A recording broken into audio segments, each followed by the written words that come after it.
Bienvenidos otra vez. En este camino de poder proponer una investigación, el siguiente paso es poder plantear los objetivos de investigación. Recuerden que en nuestras primeras dos presentaciones vimos el por qué investigar y cómo encontrar la pregunta de investigación. Entonces, los pasos que debemos seguir de manera ordenada es, primero, encontrar esa pregunta de investigación y aquí solo recordar que esto ocurre de la vivencia, de la experiencia y de la lectura que uno realiza sobre los temas de investigación. Por lo tanto, la pregunta de investigación debe tener algunas de las siguientes características. Debe ser relevante científicamente, es decir, que aporte nuevos conocimientos. Debe ser relevante socialmente. Esto quiere decir que la solución al problema puede responder a algo a lo cual la comunidad está interesada en solucionar como un problema que mejora su condición de salud, aunque no corresponda a una investigación que aporte nuevos conocimientos científicos. Y también debe ser relevante en el sentido de que la respuesta a la pregunta tendrá una utilidad práctica, ya sea de manera inmediata, mediata o a largo plazo o como un punto de partida para poder iniciar un nuevo horizonte en la salud de las personas. Esto implica en conjunto que una investigación, cuando es relevante, va a dar un aporte y ese aporte se mide en el impacto que ésta pueda tener en la vida y en la condición de salud de las personas. Un elemento importante de la pregunta de investigación es que ésta no debe corresponder a una pregunta ya respondida anteriormente. Quiere decir que en vez de empezar a investigar y descubrir la pólvora, es mejor utilizar la pólvora ya existente. Sin embargo, cuando existen elementos que ya se han descrito de manera genérica, como lo habíamos mencionado en otra presentación, esto no implica que no podamos medir su efecto o cuantificar cuánto de esto ocurre en nuestra comunidad cuando esto no se ha realizado de manera puntual. Y no menos importante, es que la pregunta de investigación debe ser factible de ser respondida. Eso significa de que pueden existir los elementos financieros, tecnológicos, de recursos humanos para poder lograr los objetivos que luego se planteen para responder a la pregunta de investigación. Esto no se limita solamente a los recursos, también se refiere a las posibilidades de poder realizar una investigación. Por ejemplo, pueden existir una serie de investigaciones muy pertinentes a realizarse en diferentes países o territorios, pero si las condiciones políticas o sociales, ya sea por conflictos, enfermedad o otras condiciones como guerras, impiden que se pueda realizar la investigación, implica que aunque el problema sea relevante, tenga un impacto y sea necesaria dar una respuesta, es posible que en este momento no sea factible de ser respondida. Una vez que la pregunta de investigación cumple con estos criterios, el siguiente paso tiene que ver con establecer el modelo de investigación. Existen muchas formas de clasificar las investigaciones. De una manera práctica, cuando pensamos en la investigación a partir del problema o la pregunta de investigación, esta puede considerarse como una investigación pura o básica, es decir, lo que conocemos como experimentación como tal. Por ejemplo, si queremos decodificar el genoma de un agente infeccioso que no haya sido antes decodificada. Por otra parte, pueden existir problemas de investigación que parten a partir de información ya existente. Estas son conocidas como de ordenamiento intrínseco, en las cuales se utiliza la información, por ejemplo, en historias clínicas de pacientes que sufrieron dengue, para poder entender el tiempo, periodo de internación, las características de quienes se agravaron o quienes tuvieron condiciones diferentes a las esperadas. Toda la información ya se encuentra contenida en las historias clínicas.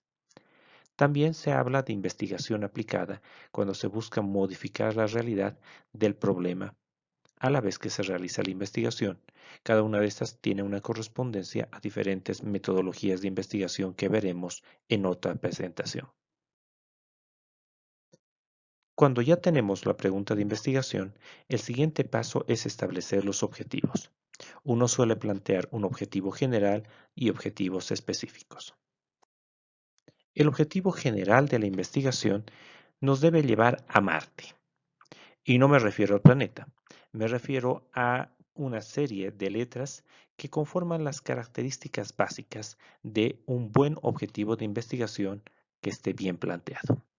Esto implica que sea medible, es decir, que sea cuantificable, que sea alcanzable, es decir, que sea factible, como lo habíamos mencionado anteriormente, que sea relevante, que se considere un reto, y hemos dicho esto, de manera científica, social o que permita una aplicación inmediata.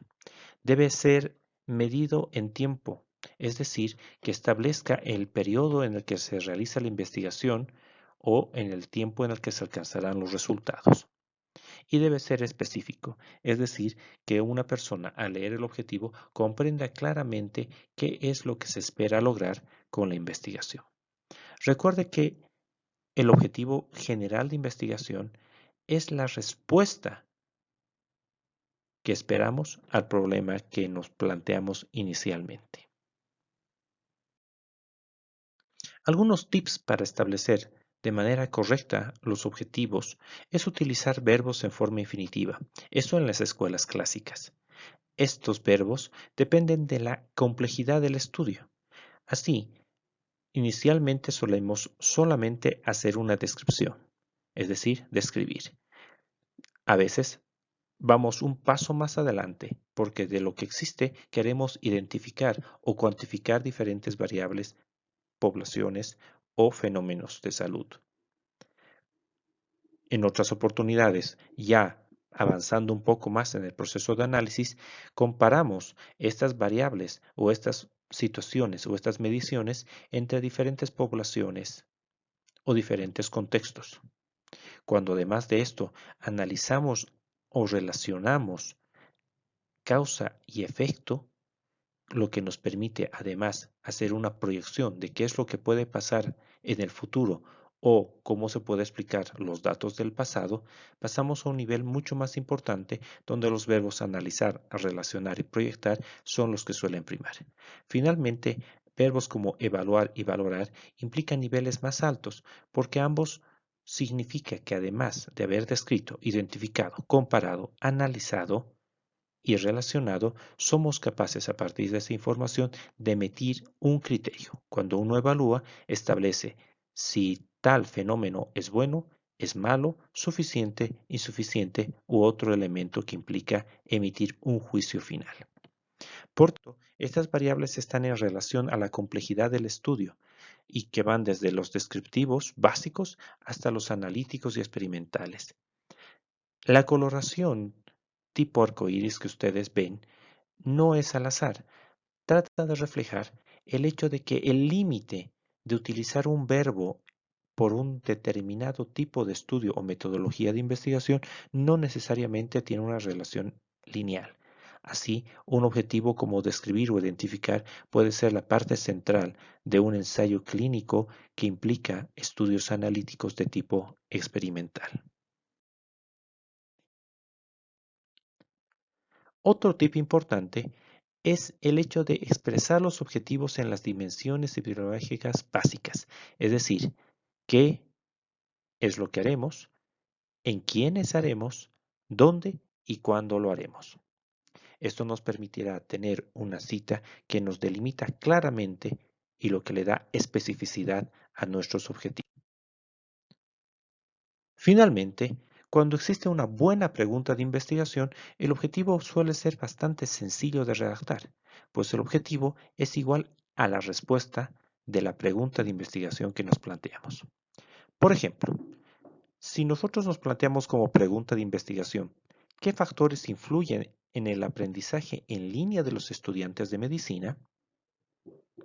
Probablemente nuestro objetivo podría estar en la etapa descriptiva, y ligeramente analítica. Eso significa identificar los factores que influyen en el aprendizaje en línea de los estudiantes de medicina de la Universidad Mayor de San Simón en la gestión 2020. Así, el objetivo refleja claramente la respuesta a la pregunta de investigación.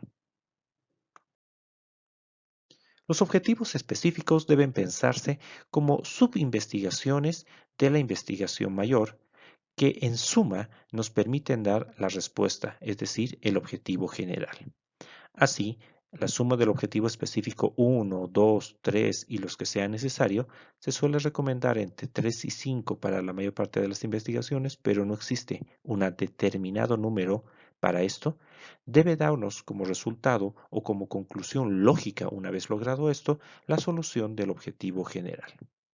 De manera práctica, si pensamos en nuestro problema de el aprendizaje de e-learning de estudiantes de medicina, podría ser lógico, después de hacer una revisión sobre la temática, describir inicialmente los hábitos de estudio en relación al e-learning de los estudiantes, es decir, el tiempo dedicado, las herramientas utilizadas, las actividades aplicadas. Por ejemplo, si además de esto describimos las condiciones ambientales durante el aprendizaje, también llamadas condiciones externas al estudiante, como por ejemplo el acceso a Internet, el costo, el vivir en una familia o en un edificio donde uno tenga o no tenga disponibilidad o un espacio independiente o propio o un tiempo para poder desarrollar estas actividades fuera del contexto familiar o social, esto nos permitiría tener un abanico más amplio de qué fenómenos pueden estar influyendo.